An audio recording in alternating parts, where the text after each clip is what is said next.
मुद्दे जिनका सीधा वास्ता है आपसे, खबरें जो जुड़ती है आपके अपनों से। आपके क्षेत्र की हर छोटी बड़ी खबरें देखिए उत्तर प्रदेश न्यूज आपकी आवाज पहुंचाते हैं जिम्मेदारों तक।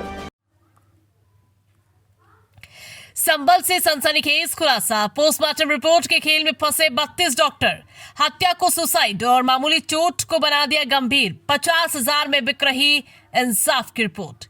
यूपी के संबल जिले में पोस्टमार्टम हाउस से इंसाफ नहीं सौदा निकला।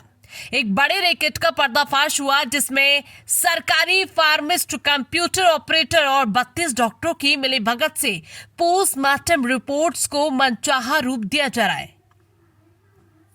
केस नंबर 1, ऑनर किलिंग को बना दिया सुसाइड। 19 साल की मंजू की गला दबाकर हत्या की गई, लेकिन 50,000 में पोस्टमार्टम रिपोर्ट में मौत का कारण फांसी लगाना दिखा दिया गया। पुलिस की जांच में खुलासा हुआ कि मंजू के परिजनों ने ही हत्या करवाई थी और फार्मिस्ट मधुर आर्य के जरिए रिपोर्ट बदलवा दी। केस नंबर 2, महिला के टूटे हाथ और छोटे हुई गायब। थाना जुनावाई क्षेत्र में एक महिला की संदिग्ध मौत के बाद पोस्टमार्टम रिपोर्ट में हैंगिंग और शरीर पर कोई चोट नहीं लिखी गई, जबकि पंचनामा में गंभीर चोटों का जिक्र था। मोबाइल चैट से खुलासा हुआ कि इस केस में भी पैसे लेकर रिपोर्ट बदली गई।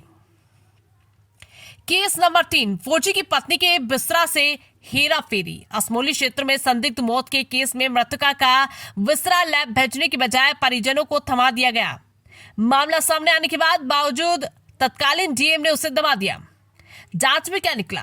फार्मिस्ट और ऑपरेटर के मोबाइल से सैकड़ों फर्जी रिपोर्टों के चैट सबूत मिले। डीएम ने 3 अफसरों की जांच कमेटी बनाई, 32 डॉक्टरों की संलिप्तता की पुष्टि, मगर बंद कमरे में माफी मांगने पर अभी तक कोई सख्त कार्रवाई नहीं।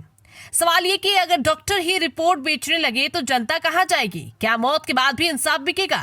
क्या पीड़ित आत्मा यूं ही भटकती रहेगी? तो अब वो इसमें क्या न्यू अपडेट है? ये एक मुकदमा अपराध संख्या 136/25 है, थाना गजपुरा पर पंजीकृत है। जांच के वक्त ये बात प्रकाश में आई थी। ये 2 व्यक्ति, एक का नाम मधुर आर्यन है, दूसरा वहाँ पे यश नाम का एक कंप्यूटर ऑपरेटर पीएम हाउस में काम करता था। इनके विरुद्ध हमें ऐसे साक्ष्य प्राप्त हुए थे कि ये लोगों के द्वारा उत्कोच प्राप्त करते हुए पैसा लेकर डीलिंग की गई थी कि ये लोग पीएम रिपोर्ट के अंदर बदलाव ला सकते हैं, जिस चीज़ के लिए इनके द्वारा पैसा भी ले लिया गया था, जिसके सफिशिएंट साक्ष्य हमारे पास मौजूद थे। इसीलिए इन लोगों को जेल भेजा गया। मैम, जैसे सुनने में आ रहा है कि और 30 से 35 लोग और भी उनके खिलाफ जांच चल रही है स्वास्थ्य विभाग वालों। ऐसा है कि जब ये प्रकरण आया और जब इन लोगों से पूछताछ हुई और आसपास के लोगों में भी ये बात फैली, तो कई इस तरह की शिकायतें प्राप्त हुई हैं, जिनका संज्ञान लेते हुए जिलाधिकारी महोदय द्वारा जांच कराई जा रही है और उस जांच के उपरांत ही कुछ भी कह पाना संभव होगा। मैम, इस जो जांच कमेटी गठित की गई है उसमें आप भी सम्मिलित और कौन-कौन? ये आप जिलाधिकारी महोदय से आदेश प्राप्त